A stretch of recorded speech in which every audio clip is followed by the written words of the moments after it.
on too long.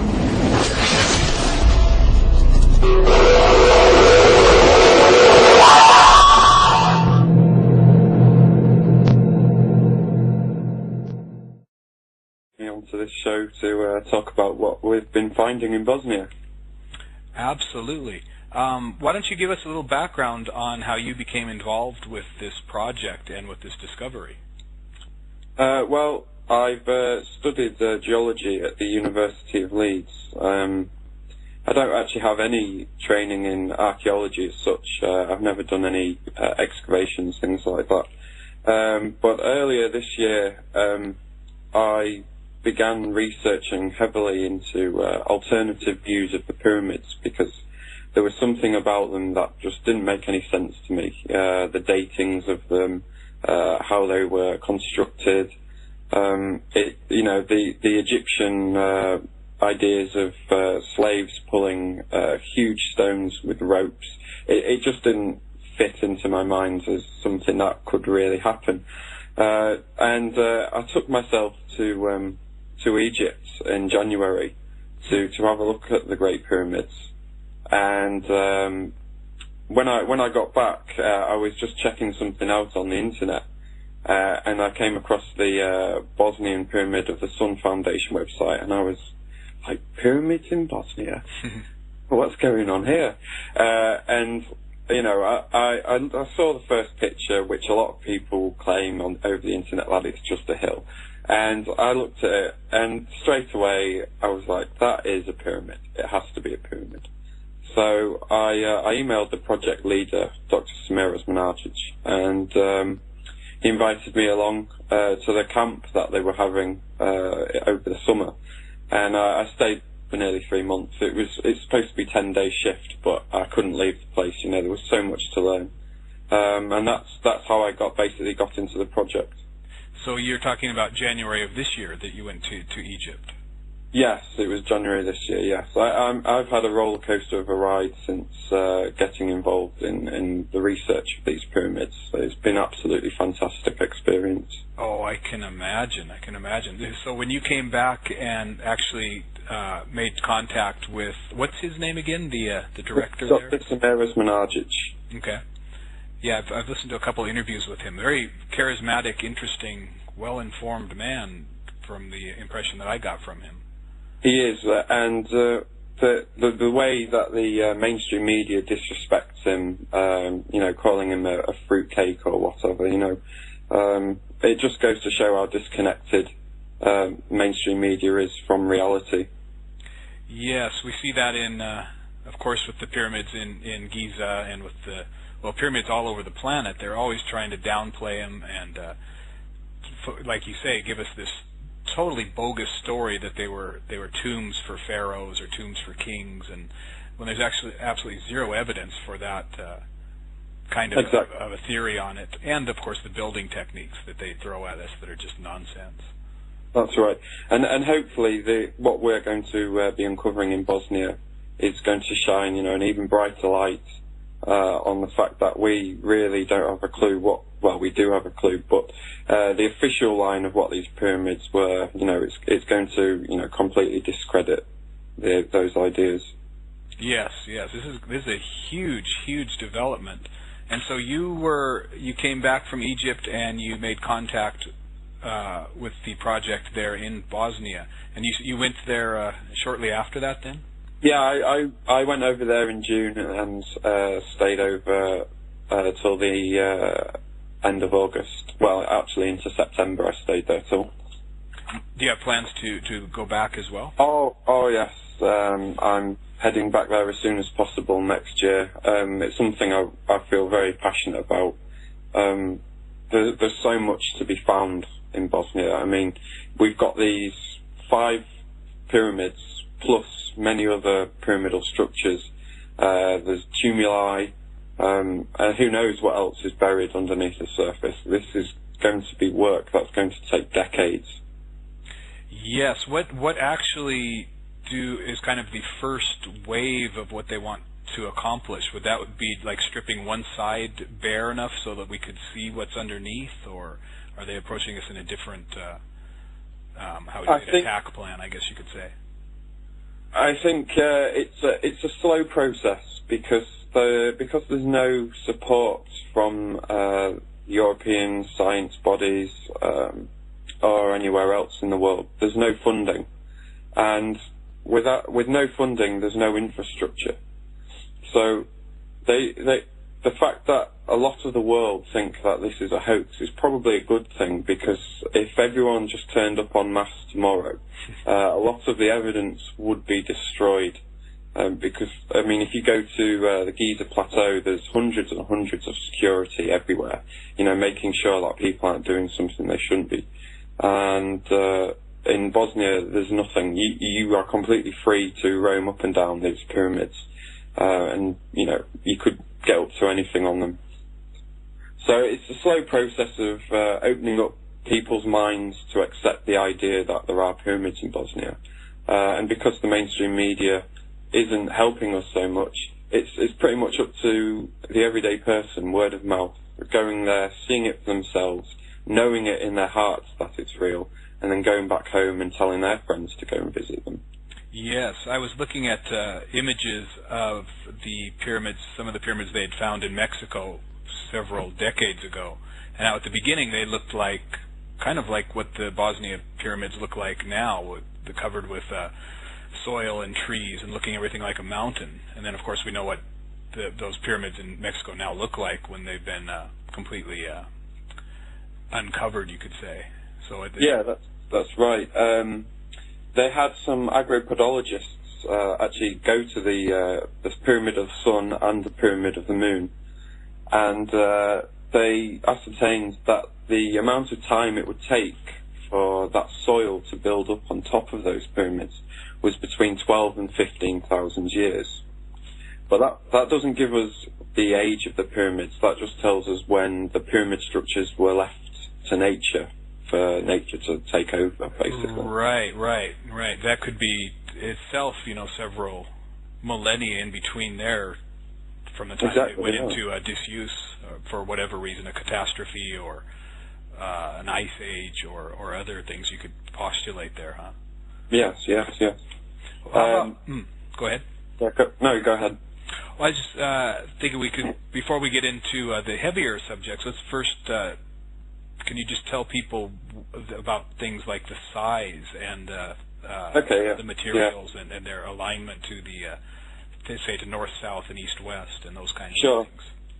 Well, they're found in a town called Visoko, which is 20 kilometers northwest of Sarajevo, the capital of Bosnia. The Sun Pyramid, which is, if you go on the internet, that's probably the pyramid you'll first come across, as it's the largest pyramid. It's the biggest pyramid in the world by a long, long way. Mm-hmm. As you said, it was a third taller than the Giza pyramid, which is 147 meters. But the Sun Pyramid in Bosnia is actually at least 220 meters. It may be even more because we haven't pinned down the foundations quite just yet. Mm-hmm. But being a third taller, it's also volume-wise, it's humongous. It is absolutely massive. I'm sure it's probably the biggest structure in the world right now. You cannot appreciate how big this thing is until you're actually stood at the foot of it. The Moon Pyramid as well, that's taller than the Great Pyramid of Giza. When you actually go to the Valley of the Pyramids and you look at the moon, you think, oh no, that's not that big, because you're comparing it to the Pyramid of the Sun. But if you were actually going to put the Great Pyramid of Giza next door to it, you would see that it's 20-30 meters taller than the Great Pyramid of Giza. Wow. Now, so the Pyramid of the Moon is the second in height? Yes, okay. Yes. We have the Pyramid of the Sun, the Pyramid of the Moon, Pyramid of the Dragon. Now, they form a perfect equilateral triangle. Huh. So what are the chances of three hills, as people like to call them, that all form pyramidal shapes that also form a perfect equilateral triangle?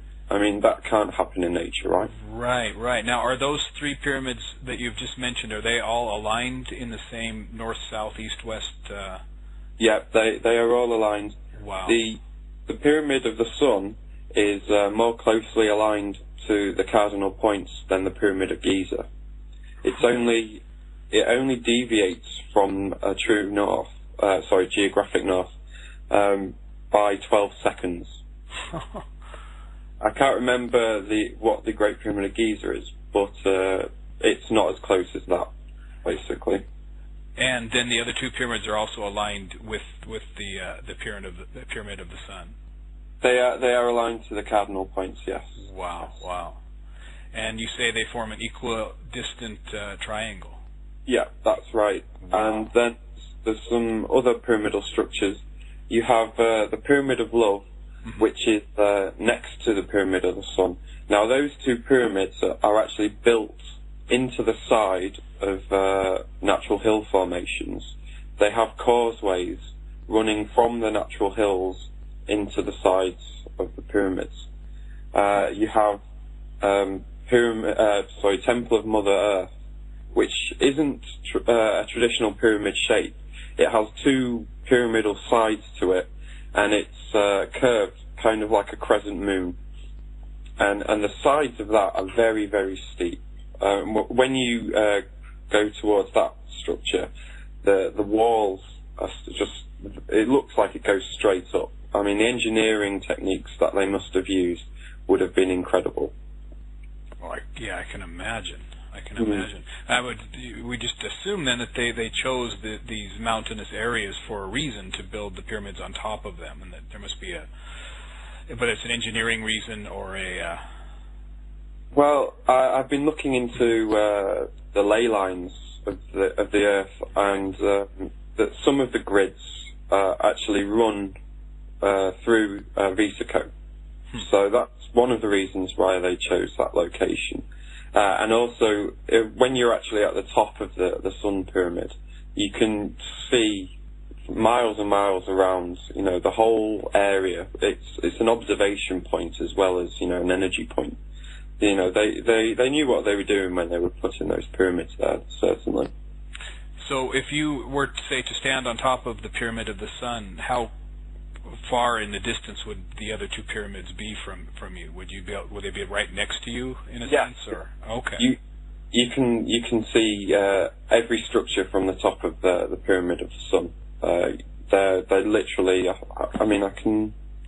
If you go on Google Earth, you can see how close they are. I can't remember off the top of my head what the distance is, but it's not too far. I think it's less than 3 kilometers. Oh, okay. So that was a question I wanted to ask you about the respective alignments between the three pyramids. You say that they're in a triangular form because you have the ones in Giza, with Robert Bauval's theory that they're lined up in the same ratio as you have with Orion. Some people have found a correlation with the Vega star, which was once the North Star. Mm-hmm. The equilateral triangle actually points. If you draw a line from the apex through the base, that line would have pointed to the Vega star. Is there any more speculation on what the significance of that would be, like, say, lettering that has perhaps been found, or symbols that would connect it to the Vega system? The only symbols we have currently haven't been translated. They are similar to Hungarian runes, but that's as far as we've got with those things. No one's yet been able to identify them. Huh. And those, where were those found? Is that inside the structure itself, or is this on an area nearby or outside? Or we haven't actually gained access to the pyramids yet. Okay. We found artifacts within the tunnel network, which we've been excavating. I mean, the tunnel network is a whole mystery in itself. We can go into that. Do you want to go into that now, or should we continue talking about the actual pyramids? Yeah, let's go a little bit more with the actual pyramids. I'm sure people listening to this will be able to draw up images on the internet. But do you have, like, the actual angles of, say, the Pyramid of the Sun? I have it somewhere. Have like the actual angles of, say, the Pyramid of the Sun? I have it somewhere, but I cannot find it at the moment. It's the angles. It's not the same both sides. It's an elongated pyramid. Mm-hmm. Two of the sides are longer than the other sides. So it's a very unique pyramid. It's not at all like the Egyptian pyramids. The material that it's constructed from is completely different as well. The pyramid itself is manufactured from concrete. They sent it off to 6 different institutions around the world, including the Geopolymers Institute in France, which is the world-leading department for materials analysis. And they all sent back the same results, that the materials are concrete.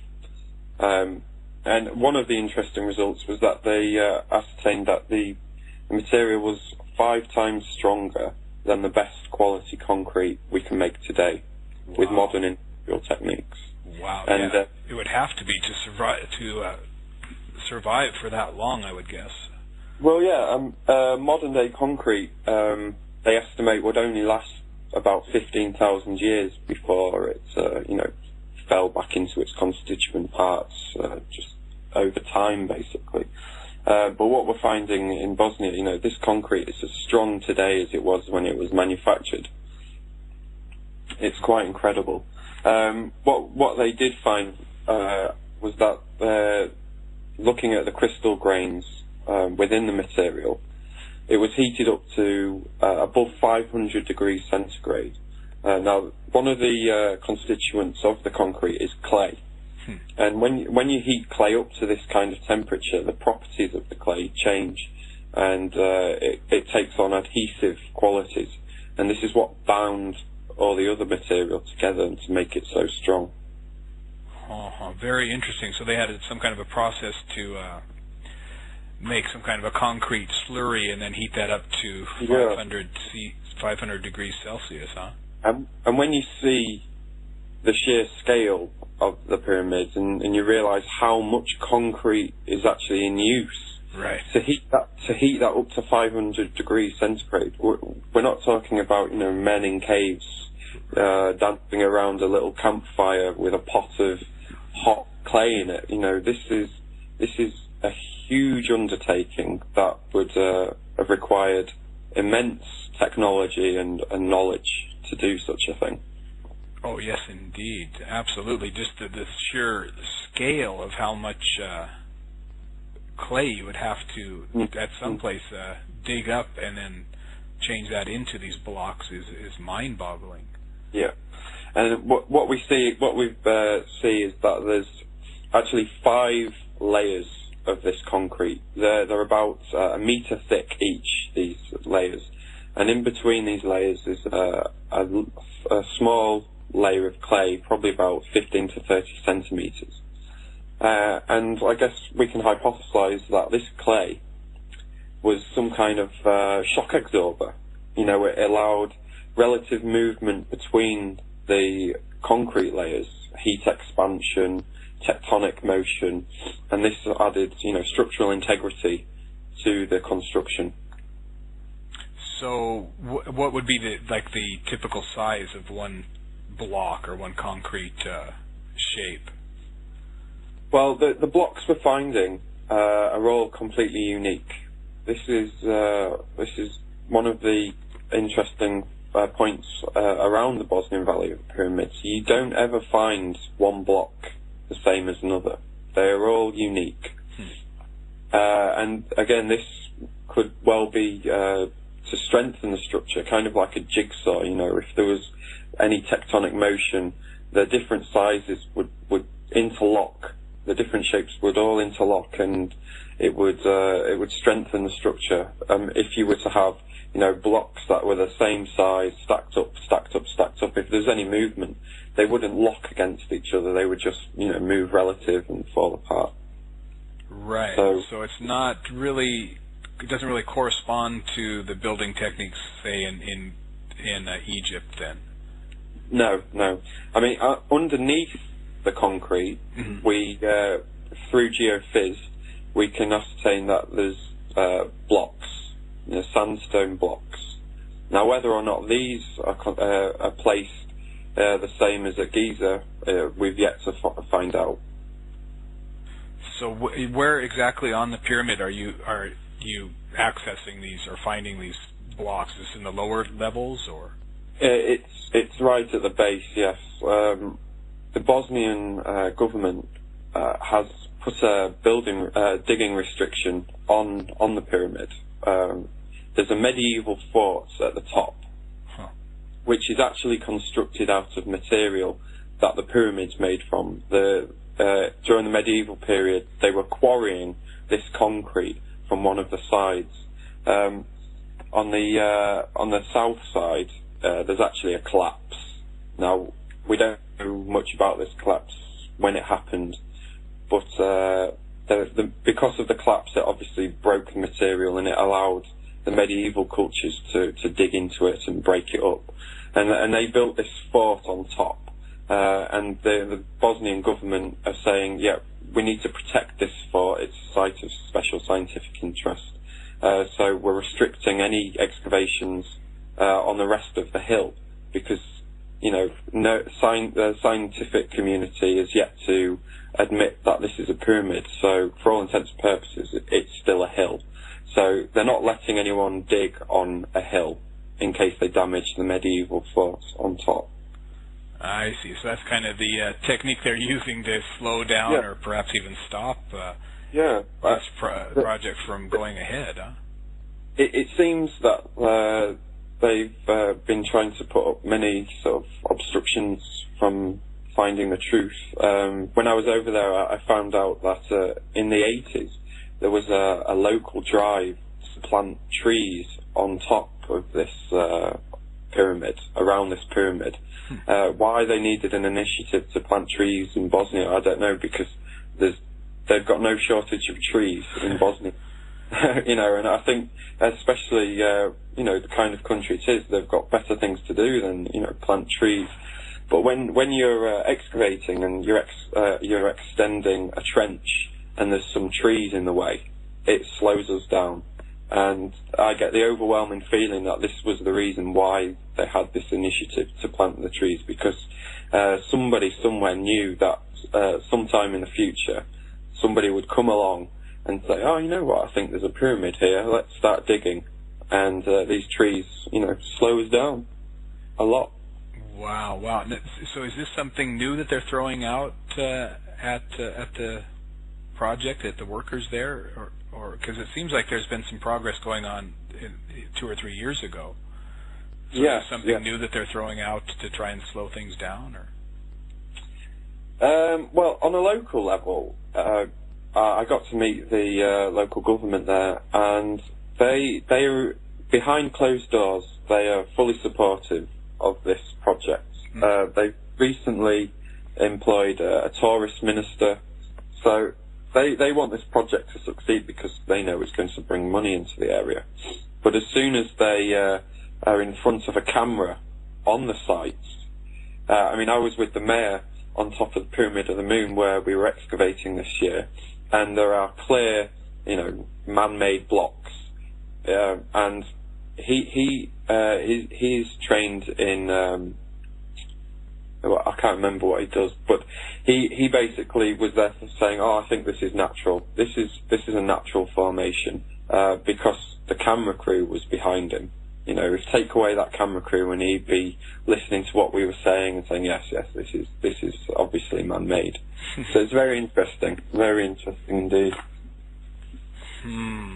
Yeah, you could really speculate on what the reasons would be to claim this as a hill and to distort the information. That what would be their vested interest in keeping it as the status of a hill, of a natural formation? Well, I think because these pyramids change everything we know about our history. Where we came from as people, the technology in these pyramids, because it's not a simple burial site. It just can't be. we're finding an electromagnetic beam at the top of the pyramid. I can go into this. A physics professor called Slobodan Merzdrac. He comes from the University of Zagreb, and he came with his team this summer. Now, when they came in April, they did some initial scans of the area, and they thought it was a beam of ultrasound. But when they came back in June, they brought some more equipment, and they found that it was electromagnetic.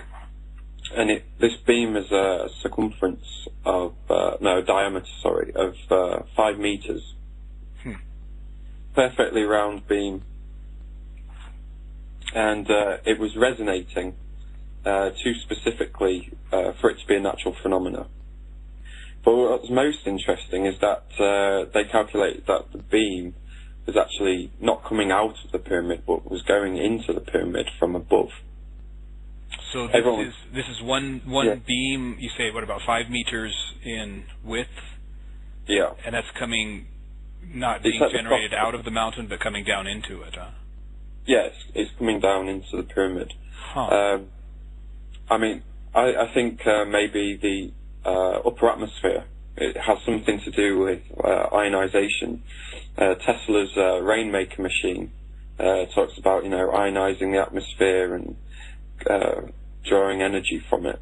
So I think whoever built these pyramids was onto the same science that Tesla was just breaking into in the 20th century. Absolutely. So this is coming down into the peak of the pyramid at the pinnacle there. Yeah, and we're finding the same phenomena on the tumulus, which is in the valley as well. Tumulus is similar to Avebury Hill in southern England. It's not a pyramid. It's like a conical mound. And again, this tumulus in Bosnia is built into the side of a natural hill as well. So the culture liked using nature and man-made structures together for their cause, whatever it was. Wow, that is very interesting. Let's continue talking about that after we put a little break in here. So we will come back to this very interesting talk about the Bosnian pyramids with Rich Hoyle, and we'll be back in about 3 minutes. So see you on the other side.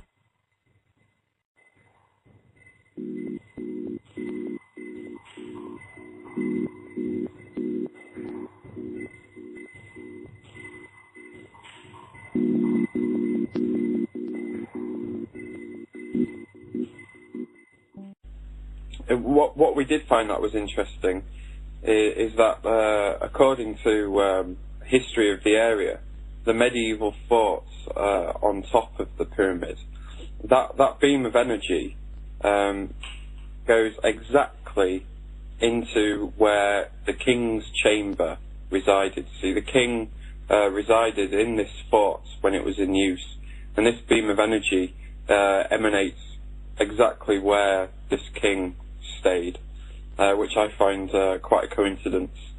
What he was using this beam of energy for, maybe some spiritual gateway.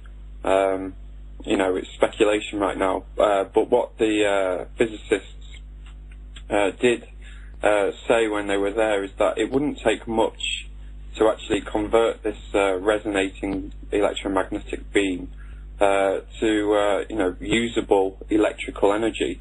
It would. I'm not a physicist or an electrician, but he said, a few transformers and coils is all you'd need to generate an electrical current at 1 meter above the pyramid.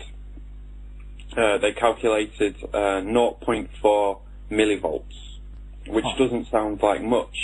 But this is coming out of what seems like thin air, completely clean, limitless energy. Yes. And at 3 meters above the pyramid, it would be generating 4 volts. Wow. So if we take that to 10 meters or even 100 meters, the size of that voltage would be, enough to power a town, a city, one could only imagine.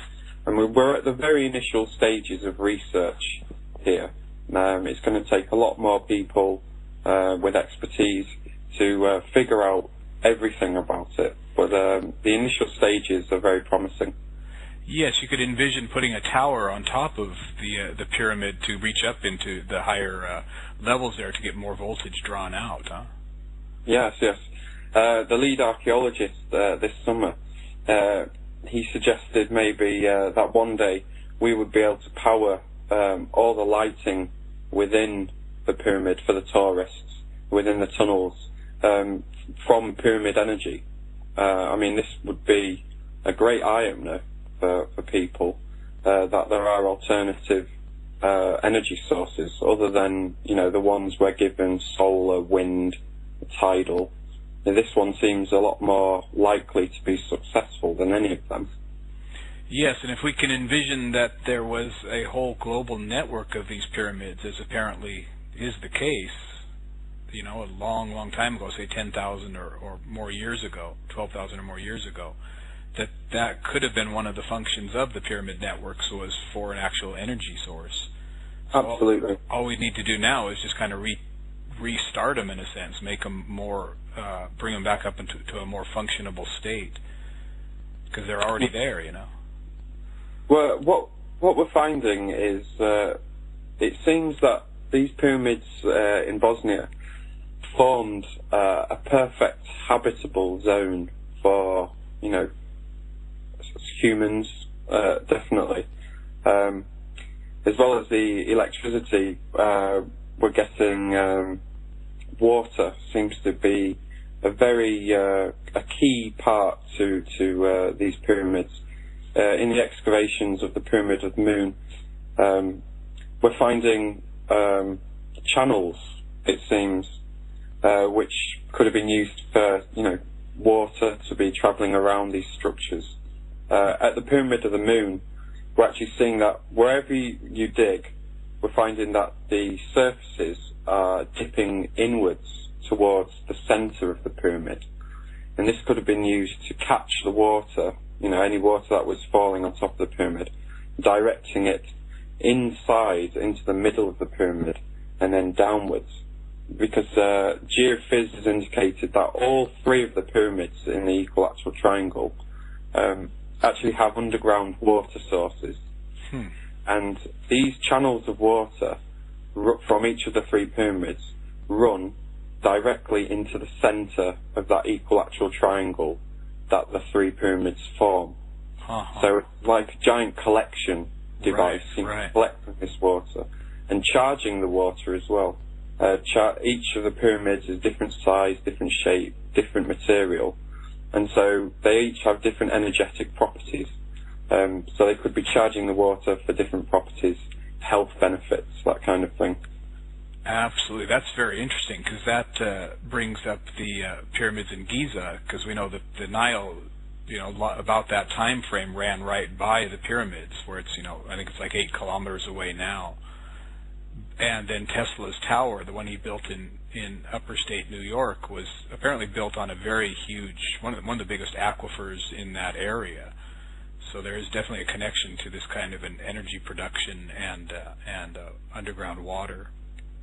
Yes, we're getting there's a large river that runs through the valley of the pyramids. It's one of the main rivers in Bosnia. So this is another correlation with the Giza plateau, definitely. I've even heard that some people are speculating that about that time frame, that at the end of the last ice age, that there was actually very possible that area of Bosnia was near where the pyramids would be flooded with water. Have you heard that speculation as well? Yes, the Pyramid of the Moon, when you take the local name for it, which I can't pronounce, it actually translates into English as the whale, as in like the sea animal, the whale, with its water, and its second name is a fountain. Wow. So we are seeing this, in the names, connection with water, definitely. And aren't there, what are they, like 40-centimeter iron rings also that have been found either connected into the actual material, or near the pyramids? Near the pyramids, there is a sort of a very high structure. It may be a structure, it may be natural, but this is also curved round like a crescent moon. It has very steep sides, and it's almost as high as the pyramid, but it has these concrete blocks which, when they were first found, had these rings attached to them. Subsequently, these rings have gone missing. They've been removed by who, we don't know. But they do look like the kind of rings you would tie boats to, things like that. So yeah, very interesting, very interesting. Yes, indeed. Wow, wow. That is. There's other strange things that have been found near the area, which are the giant stones, and I couldn't get a lot of information about that. Could you fill us in on what you know about the giant stones there? Yeah, around balls. Yeah, I've been to see several of the spheres. They're different sizes, different materials. Some are more perfect than others. There's only been a few. Well, there's probably about 30 or 40 that have been found. Some are sitting in people's gardens. People have been finding them when digging foundations for their houses. There literally could be hundreds of thousands of them all around Bosnia. And no one knows where they came from, what their purpose was. They're slightly bulging around the centre of the sphere, almost like a planet or a sun. So it could be a religious artefact, a spiritual artefact. But we really don't know at this stage. And what's the variance in sizes of those spheres? We found some small ones the size of a tennis ball, and they go up to, having maybe 2-3 meters across, some of them. Huh. Wow. And has anyone tried to date them?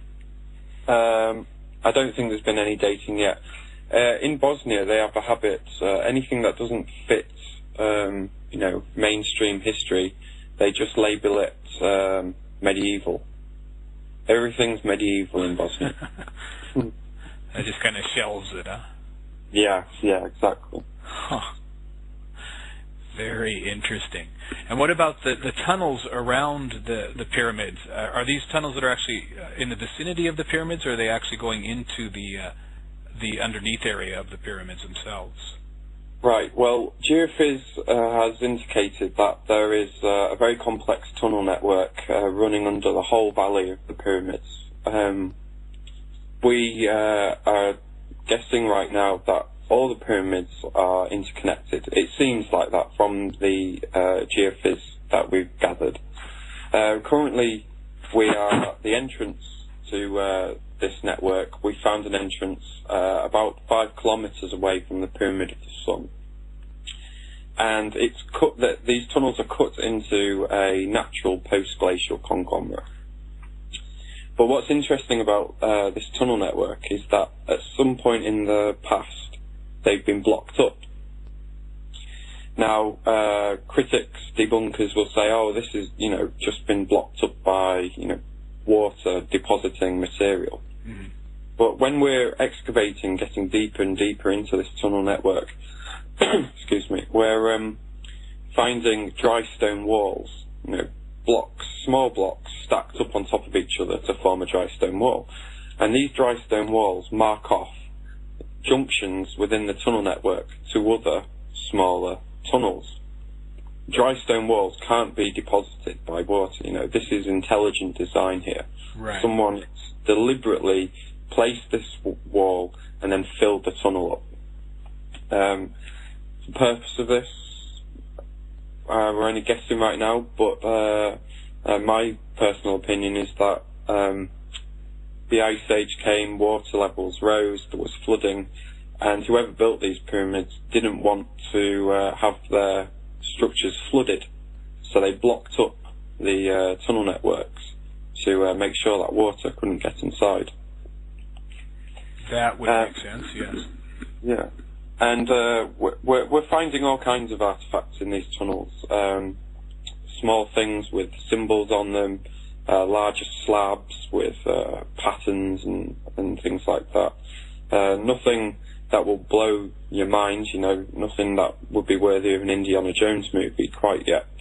But we're definitely finding, you know, activity, you know, anthropological activity down here. Yeah, you were going to ask. Yeah, so you're finding the markings and the symbols. Is that again within the tunnel system, or is that more on the sides of the pyramids? This is inside the tunnels. Yes, we're finding blocks with runes. They look like runes, basically. There are also three. They call them the megaliths. You have an egg-shaped megalith, K1 and K2.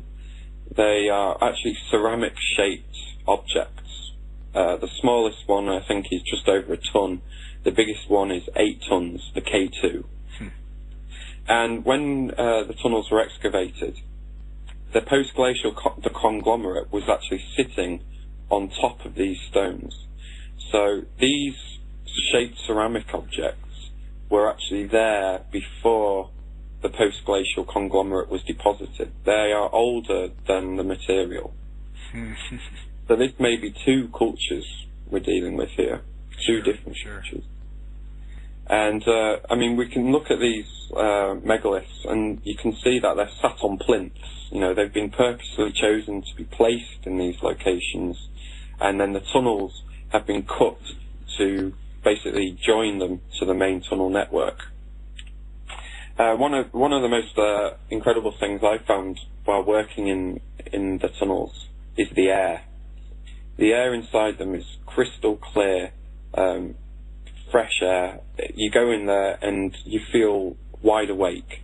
It gets the oxygen running in your blood. You're more alert. And they did some analysis of the air, and they found that, well, outside in natural countryside air, you have roughly 36 parts per million of negatively charged oxygen molecules. Well, when they did the testing inside the tunnels, they found that it was as high as 36,000 parts per million. Wow. And the highest concentration was found at the largest ceramic K2 megalith. And the other concentrations were at the highest around the other ceramics. So these ceramic stones aren't just stones at all. It appears that they're some kind of energy transfer device, because underneath these stones, where these stones are located, are channels of water. Underneath these stones, where these stones are located, are channels of water. And these channels of water run out as springs just away from the entrance of the tunnel network, and they've been tested, and the water is positively charged. So what we're seeing here is, via these ceramic stones, is ionic exchange between the oxygen and the water, which shows another great understanding in, you know, physics, chemistry, science. Yes, indeed. That's one of the things I'd really like to hear, your personal experience of being in and around these sites. I mean, have you tried to, for example, to meditate, or to, you know, just to kind of feel the energy there? Have you experienced anything on a direct experiential level like that? Yes. When working in the tunnels, whenever I get a chance towards the end of the day, when all the workers have cleared out the tunnels, I will sit on one of the megaliths and meditate. And when having contact with these stones, close your eyes, empty your mind. My mind goes completely blank instantaneously. It's like you've been meditating for an hour after 5 minutes. It's truly wonderful. Like it'll be completely shielded from electromagnetic interference, all that kind of thing. I had a premonition, actually. After spending a lot of time working on the pyramids, I had a very vivid dream that I was camping on top of the pyramid, on the Pyramid of the Moon, And when I woke up in the morning, this is in my vision, I step out of the tent, and one of my shoes had gone missing. And I look around all for it, and I wander into the trees, and I find a fox with one of my shoes in its mouth. And I thought, well, that was an interesting dream I had. Anyway, that morning, when we're getting ready to go to the site, I meet up with one of the volunteers, and she had been camping on the moon that night. And what she told me was quite unbelievable. But she comes to me and says, "Oh, you'll never guess what happened to me last night." And I asked her, I said, "What happened to you last night?" "A fox only went and took my shoes." I told her my dream that I had, and we were quite dumbfounded for a moment. But many people over the summer have had spiritual experiences, definitely. Oh, I would love to hear some of those. Is there any of those you feel comfortable telling us about? Yeah, sure. Well, in July, it was the Mayan New Year, and a group of Mayans came to the Pyramid of the Moon, and they were doing their, celebratory traditional music, dances, all that kind of thing. And my friend, she was staying on the moon with them that night, and she had a vision, and she was on the moon, and a man came to her, touched her, and said, "I've taken human form so that you can comprehend how I exist," or words to those effects. And he basically explained to her that she shouldn't be scared. The world is going through some great changes, and it's going to take people with open hearts and open minds to bring about this change, but that there is nothing to fear. And he asked her if she would like to see where he came from, and of course she said yes, definitely. So he touched her, and they went from the moon to somewhere completely different. It was, she explained it as a red, kind of dusty planet. She said maybe Mars, but I don't think they're that close. Maybe not Mars. And he basically showed her around the planet. He held onto her, and they levitated around the planet. And when he brought her back, she woke up on the moon where she'd fallen asleep, and she was in tears from the information that had been imparted to her. She seemed to think it was a very real experience, and I have no reason to doubt otherwise. Yes, well, I don't either. We've been hearing all kinds of stories like these, especially in the past, say, 5 or 6 years. People that you can trust their opinion and their sanity, saying these amazing stories of contacts with human-looking beings that are saying they're not from the Earth, so it's very interesting. I've never had one myself, but I don't doubt that there are very intelligent people that are actually having these kinds of encounters. Mm. Now, have you heard several of those kinds of stories or tales since you've made contact with the Bosnian pyramids? Yes, I mean, when I was over there, the kind of people that were attracted to this project, they were all awake and aware, and many of them were very spiritual people. Mm-hmm. And this was quite a new thing for me. My mind was in learning overdrive. I was absorbing all kinds of information from people all over the world, and they all seem to have common threads. That these pyramids are very special. They hold important clues to where we come from as people, definitely. Very, very interesting. And so they are now calling for volunteers, I understand. Yes, that's right. The 2011 excavation season, they need volunteers, basically, and you don't need to have any scientific experience. You're just willing to learn and to help out. Last year we would basically work from 8 o'clock in the morning till 2 o'clock in the afternoon, and then have the rest of the day to do whatever you wanted. You could carry on the research. You could go walk to the top of the Sun Pyramid, or you could, go to Sarajevo. Basically, choose to do with the time what you want. There's some museums you could visit, anything basically. So it's a great experience, and I highly recommend that people go, because listening to me talk about it it will not compare to actually being there and seeing it for yourself, and it will change your life, I guarantee. And so this is the volunteer project that is headed by the government itself, or is this a private affair? It's been self-funded by Dr. Samir. He is funding the whole project himself. He was a businessman in America. He has a factory. I mean, he studied Mayan culture at university. He has a PhD in ancient cultures, and he's visited all the pyramids around the world. And then when he discovered the pyramids in Bosnia, he's been funding this project himself since 2005. There are a few sponsors, but I think most of the part it's come from his own pocket, which is fantastic what he's doing, basically. Yes. Now, what is the feeling amongst the people that live in the area? Are they how would you say, standoffish to people coming to work on the pyramid? Are they welcome with open arms, or what's kind of the attitude there? When I was over there, I met two types of people.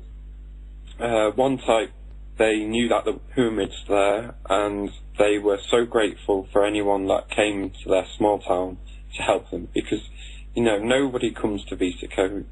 It's in the middle of nowhere. There's no reason to go there apart from now the pyramids. And so when they see people coming from all over the world to help them understand their culture as well as our own, they're so grateful. And then you've got the other group of people, and they, I'll speak to a few of them about why I'm here, and they'll look at me and go, oh, "You're crazy. There's no pyramids in Vesico, and there's a giant sun pyramid towering over us." It's a brilliant example of how the human psyche works. How with the media and academia, how it can change a person's perspective of almost anything. The museum in the town of Vesico, they refuse to accept that there's pyramids. They will not acknowledge that there's pyramids in Bosnia. And if you step out the front door of that museum, you see the giant pyramid looking at a clear pyramidal structure. So yeah, it's quite amazing, really. Well, yeah, I think the recognition of that would be, or the recognition, of that would really rock the boat of their worldview, the historical and geological and all that. I think many of them are scared of what it means. They're still recovering from the war that they had in the 90s. Yes. I mean, the town, they've still got buildings with bullet holes all over it. Outside the police station, people walking up and down this path every day, and there's grenade fragmentation marks still in the pavement. There's a reminder for this conflict between the two religions, and I think they are very sensitive still about those topics, and for some giant pyramids to turn up, it questions their religion as well, and I don't think a lot of them are willing to do that yet. Yeah, and that's, on one level, that's very understandable. But, the more and more research that gets carried out, it's going to be harder and harder for anyone to deny it. Sure. I mean, when we can get inside the pyramid and show people that there's chambers, that is, I think, will be the turning point of this project. And I don't think we're too far away from it, because with the geophysics, we already know where the entrances are. We know where the chambers are. It's just a matter of digging and getting the restriction from the local government. So by the geophysics, you mean what, the measuring techniques like radar and topography and things like that? In reflection seismics, there is satellite imagery, both in radar and infrared, because the heat signatures of the pyramids are different from the surrounding area because of the hollow spaces within inside them. You can see that. And another indication of that actually is that the surface of on top of the pyramids, because of the hollow spaces, it warms up quicker. It has a different heat signature, and the biology on the pyramid is different. It actually holds Mediterranean climate. So the plants growing on the pyramid are completely different from the rest of Bosnia. Many healing plants, in fact, a lot of healing plants are found on top of the pyramids. Oh, that's very interesting. Yeah, yeah. But let me just read a conclusion from a geophysicist, Oleg Gavroshkin, which he's a Russian, comes from a Russian university. Great. So this is his conclusion based on his spectrum analysis and reflection seismics. Similar geophysical research by the same team of experts was conducted on the Egyptian and Bosnian pyramids using the same equipment and the same modern research methods. The research on the Bosnian pyramids shows, beyond any doubt, that the detected seismic noise of various frequencies is produced by artificial structures rather than the surrounding hills. In comparing the research results, it was found that the geophysical characteristics of the Bosnian pyramids match those in Egypt. Wow, well that's a pretty powerful piece of, I don't know if you call it evidence, but it's a powerful piece of putting the puzzle together, huh? That conclusion is with all the geophysical data. I mean, what we're going to be uncovering in Bosnia is going to shine, an even brighter light on the fact that we really don't have a clue well, we do have a clue, but the official line of what these pyramids were, it's going to, completely discredit those ideas. Yes. This is a huge development. And so you came back from Egypt and you made contact with the project there in Bosnia, and you went there shortly after that then? Yeah, I went over there in June and stayed over till the end of August. Well, actually into September I stayed there till. Do you have plans to go back as well? Oh yes, I'm heading back there as soon as possible next year. It's something I feel very passionate about. There's so much to be found in Bosnia. I mean, we've got these 5 pyramids plus many other pyramidal structures. There's tumuli, and who knows what else is buried underneath the surface. This is going to be work that's going to take decades. Yes, what actually is kind of the first wave of what they want to accomplish? Would be like stripping one side bare enough so that we could see what's underneath, or are they approaching us in a different attack plan, I guess you could say? I think it's a slow process because there's no support from European science bodies or anywhere else in the world. There's no funding, and with no funding, there's no infrastructure. So for nature to take over, basically. Right. That could be itself, several millennia in between there from the time it went into disuse for whatever reason, a catastrophe or an ice age or other things you could postulate there, huh? Yes. Go ahead. Yeah, go ahead. Well, I just thinking we could, before we get into the heavier subjects, let's first, can you just tell people about things like the size and the materials and their alignment to the, say, to north, south, and east, west, and those kinds of things? Well, they're found in a town called Visoko, which is 20 kilometers northwest of Sarajevo, the capital of Bosnia. The Sun Pyramid, which is, if you go on the internet, that's probably the pyramid you'll first come across, as it's the largest pyramid. It's it's the biggest pyramid in the world by a long, long way. As you said, it was a third taller than the Giza pyramid, which is 147 meters. But the Sun pyramid in Bosnia is actually at least 220 meters. It may be even more because we haven't pinned down the foundations quite just yet. But being a third taller, it's also volume-wise, it's humongous. It is absolutely massive. I'm sure it's probably the biggest structure in the world right now. You cannot appreciate how big this thing is until you're actually stood at the foot of it. The Moon Pyramid over the internet, lad, it's just a hill. And I looked at it, and straight away I was like, that is a pyramid. It has to be a pyramid. So I emailed the project leader, Dr. Samiras Managic, and he invited me along to the camp that they were having over the summer. And I stayed for nearly 3 months. It's supposed to be 10-day shift, but I couldn't leave the place. You know, there was so much to learn. And that's how I basically got into the project. So you're talking about January of this year that you went to Egypt? Yes, it was January this year, yes. I've had a roller coaster of a ride since getting involved in the research of these pyramids. So it's been an absolutely fantastic experience. Oh, I can imagine. So when you came back and actually made contact with, what's his name again, the director there? Dr. Samiras Managic. Okay.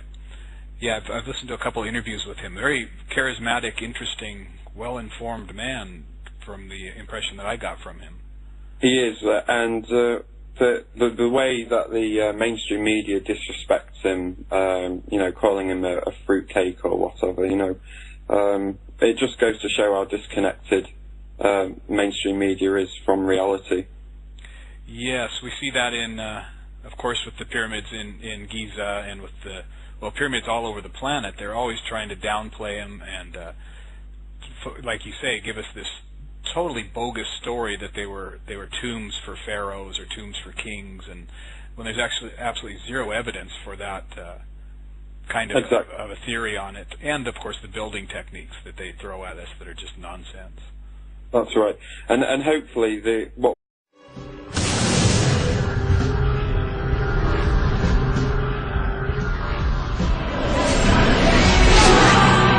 You've been gone too long.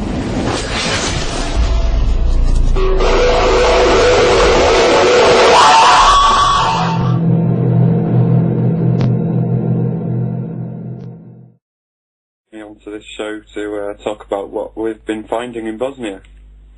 Absolutely. Why don't you give us a little background on how you became involved with this project and with this discovery? Well, I've studied geology at the University of Leeds. I don't actually have any training in archaeology as such. I've never done any excavations, things like that. But earlier this year, I began researching heavily into alternative views of the pyramids because there was something about them that just didn't make any sense to me. The datings of them, how they were constructed, you know, the Egyptian ideas of slaves pulling huge stones with ropes. It just didn't fit into my mind as something that could really happen. And I took myself to Egypt in January to have a look at the Great Pyramids. And when I got back, I was just checking something out on the internet, and I came across the Bosnian Pyramid of the Sun Foundation website, and I was like, pyramids in Bosnia? What's going on here? And you know, I saw the first picture, which a lot of people claim. The fact that a lot of the world think that this is a hoax is probably a good thing, because if everyone just turned up en masse tomorrow, a lot of the evidence would be destroyed. Because, I mean, if you go to the Giza Plateau, there's hundreds and hundreds of security everywhere, you know, making sure that people aren't doing something they shouldn't be. And in Bosnia, there's nothing. You are completely free to roam up and down these pyramids. And, you know, you could get up to anything on them. So it's a slow process of opening up people's minds to accept the idea that there are pyramids in Bosnia. And because the mainstream media isn't helping us so much, it's pretty much up to the everyday person, word of mouth, going there, seeing it for themselves, knowing it in their hearts that it's real, and then going back home and telling their friends to go and visit them. Yes, I was looking at images of the pyramids, some of the pyramids they had found in Mexico several decades ago. And now at the beginning they looked like, kind of like what the Bosnia pyramids look like now, covered with soil and trees and looking everything like a mountain. And then of course we know what those pyramids in Mexico now look like when they've been completely uncovered, you could say. So yeah, that's right. They had some agropodologists actually go to the Pyramid of the Sun and the Pyramid of the Moon, and they ascertained that the amount of time it would take for that soil to build up on top of those pyramids was between 12 and 15,000 years. But that doesn't give us the age of the pyramids. That just tells us when the pyramid structures were left